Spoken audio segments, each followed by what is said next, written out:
Scientific ಶಾಸ್ತ್ರ ಮಕರ ಸಂಕ್ರಾಂತಿ 72 ವರ್ಷಗಳಿಗೊಮ್ಮೆ ಆಚರಣೆಯ ದಿನಾಂಕ ಬದಲಾಗುವ ಸಂಕ್ರಾಂತಿ. 2007ಕ್ಕೂ ಮುಂಚೆ ನಾವೆಲ್ಲ ಜನವರಿ 14ನೇ ತಾರೀಕು ಸಂಕ್ರಾಂತಿ ಆಚರಿಸುತ್ತಿದ್ದೆವು. 2008ರಿಂದ ಜನವರಿ 15ರಂದು ಸಂಕ್ರಾಂತಿ ಹಬ್ಬ ಆಚರಣೆ ಮಾಡಲು ಶುರು ಮಾಡಿದ್ದೇವೆ. ಯಾಕೆ ಗೊತ್ತಾ? ಏಕೆಂದರೆ ಸಾಮಾನ್ಯವಾಗಿ ಸೂರ್ಯನು ಧನು ರಾಶಿಯಿಂದ ಮಕರ ರಾಶಿಗೆ ಪ್ರವೇಶಿಸಿದಾಗ ಮಕರ ಸಂಕ್ರಾಂತಿಯನ್ನು ಆಚರಿಸುವುದು ವಾಡಿಕೆ.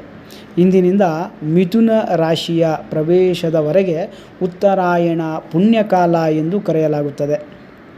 ಮತ್ತು ಪ್ರತಿ ವರ್ಷ ಸೂರ್ಯನು ಮಕರ ರಾಶಿಗೆ ಪ್ರವೇಶಿಸಲು ತೆಗೆದುಕೊಳ್ಳುವ